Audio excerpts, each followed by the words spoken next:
कामना रहती है, विशेष कामना। आज आपका मन कर गया 108 चावल के दाने मेरे को शिव जी को चढ़ाना, 108 चावल के दाने मुझे शंकर भगवान को चढ़ाना। विशेष आज आपके मन में कोई मनोरथ बड़ा है, कोई कामना बड़ी है और बाबा से आपने विनती करी कि मेरा ये कार्य अटक रहा है, आप पूरा करोगे, मुझे विश्वास है। 108 चावल के दाने चढ़ाना, आपने चंदन लगाया, हाथ की हथेली पर 108 चावल के दाने जो घर से गिन कर लेकर उसको हथेली में रखा। एक एक चावल का दाना नहीं चढ़ाया, हथेली में रखकर जो विशेष कामना, जैसे किसी कर्मकांडी ब्राह्मण से पूछा जाए, पूजन होने के बाद में विशेष अर्घ दिया जाता है, विशेष अर्घ।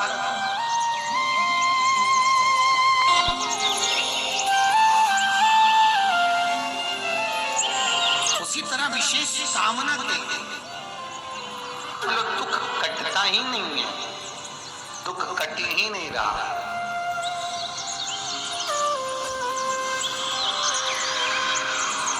मान लो कोई ऐसा दुख आ ही गया कि वो कटने का नाम ही नहीं लेगा, बहुत हार चुके हम जिंदगी से, वो कट ही नहीं।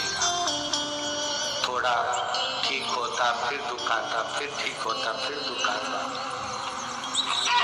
तो शिव और शक्ति का स्मरण करो। बेलपत्री के पेड़ के नीचे जब भी घी का दिया लगाने जाओ तो 2 बाती एक ही दिए के अंदर, एक चावल का दाना उसमें डालकर अपनी कामना कर फिर जलाओ। 3 या 4 सोमवार करके देख लो क्या जाएगा। अगर मान लो कोई दुख ऐसा है कि वो कटने का नाम ही नहीं ले रहा है, कट ही नहीं रहा है, कभी कभी कुछ तकलीफ, कभी कुछ, बाबा का, शिव और सती का, शिव और पार्वती का, शिव शक्ति का, शिव अन्नपूर्णा का स्मरण कर लगाओ। जैसे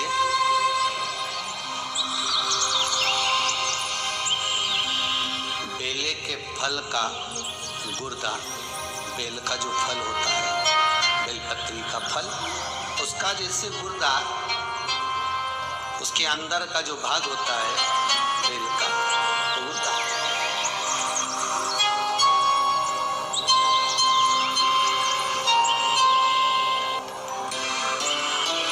उसको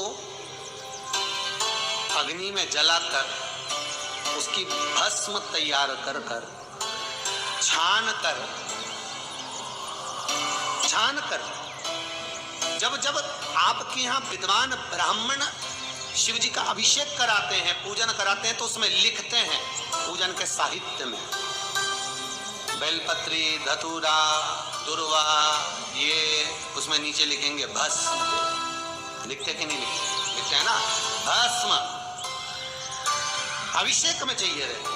तब उस भस्म का थोड़ा सा भी भाग आप अगर शिव को समर्पित कर रहे हो तो ये जान लें कि शंकर मनवांचित फल प्रदान कर रहे हैं, शिव फल प्रदान कर रहे हैं।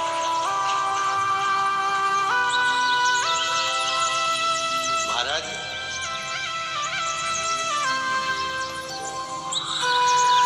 बेलपत्री के वृक्ष के नीचे बैठकर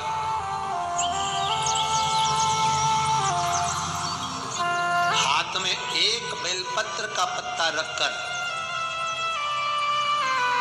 आप पंचाक्षर मंत्र नमः शिवाय, ओम नमः शिवाय या श्री शिवाय नमस्तुभ्यम या महामृत्युंजय मंत्र का स्मरण कर रहे हो, पर डंडी का भाग अपनी ओर, बेलपत्र की बीच वाली पत्ती का भाग बीच वाली उंगली की ओर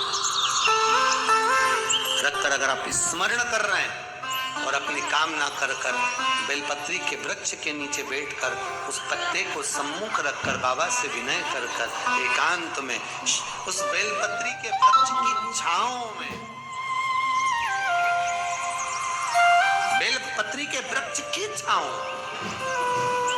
आप कामना कर उस पत्ते को शंकर भगवान के ऊपर समर्पित कर रहे हैं, तो ये जान कर रखें कि पार्वती और शिव का मिलन करवा रहे हैं और अपनी मनवांछित फल कामना पूर्ण करवा रहे हैं। शिव और पार्वती का जब मिलन होता है, शंकर पार्वती जब एक दूसरे के सम्मुख में होते हैं, शिव और पार्वती जब एक दूसरे के सामने अपने बच्चों के कारण एक दूसरे के सम्मुख में आते हैं, तो उनके चेहरे पर प्रसन्नता का भाव आ जाता है।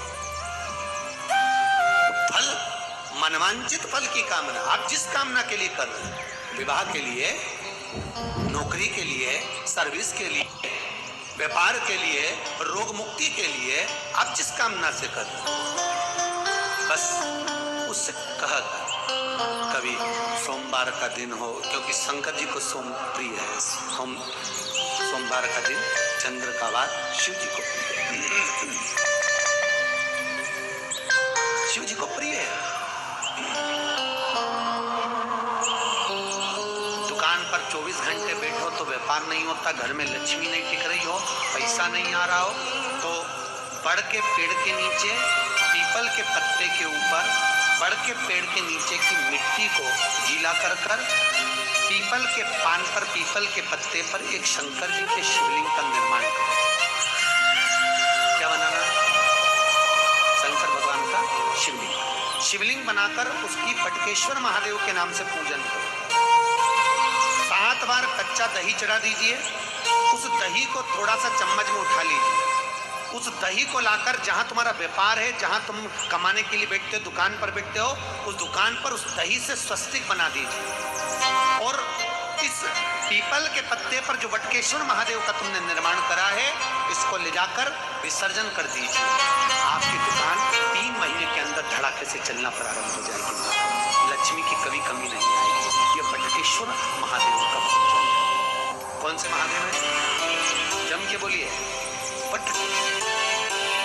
स्कंद पुराण कहती है, जिस व्यक्ति पर कर्जा बहुत ज्यादा मात्रा में हो जाता है और कर्जा चूकता नहीं है, आप बहुत प्रयास कर लिए, करोड़ों रुपए का कर्जा हो गया, यहाँ से लिया वहां दिया, वहां से उठाया वहां दिया, वहां से उठाया वहां दिया, तो निवेदन है, कभी मौका लगे कर्जा मुक्ति के लिए सारे वृक्षों में अगर कोई श्रेष्ठ वृक्ष माना गया है तो वो बट का वृक्ष माना गया महाराज। इसलिए प्रशासनिक कार्य के लिए, मानसिक टेंशन में, परेशानियों में बटकेश्वर महादेव का स्मरण किया जाए।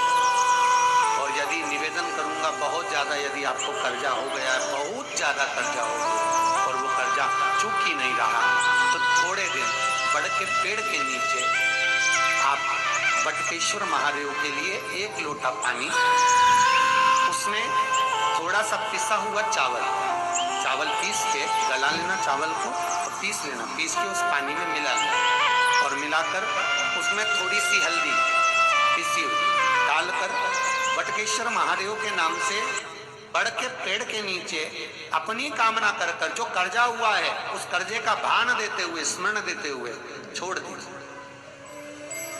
महाराज 2 या 3 सोमवार एक ही जगह पर करना, 3 सोमवार बाद वहीं से बड़ के पेड़ की थोड़ी सी जड़ उठा लाना और उस जड़ को एक कोई धागे में बांधकर या तो अपनी गले में डाल लो या अपनी जेब में पटक लो, उसको थोड़े दिन पटक कर रखना, लगभग 2 से 3 महीना पटक कर रखो। वो जड़ जैसे बड़ का पेड़ विस्तार होता है, पानी गिरे ना गिरे, जल वृष्टि हो ना हो, गर्मी पड़े ना पड़े, उसको कोई वाओ, एक पढ़ाई में फर्स्ट आने के लिए और दूसरा स्कूल में बेस्ट खेलने के लिए। वाह दीदी, 2 ट्रॉफीज पाकर आप तो दुगना चमक गई। पर इन कपड़ों का क्या? ये भी दुगना चमकेंगे। दुगना चमकेंगे कैसे? रिन बार से, जो जिद्दी मैल हटाए और साधारण बार के मुकाबले दे दुगनी चमक। रिन बार दे दुगनी चमक।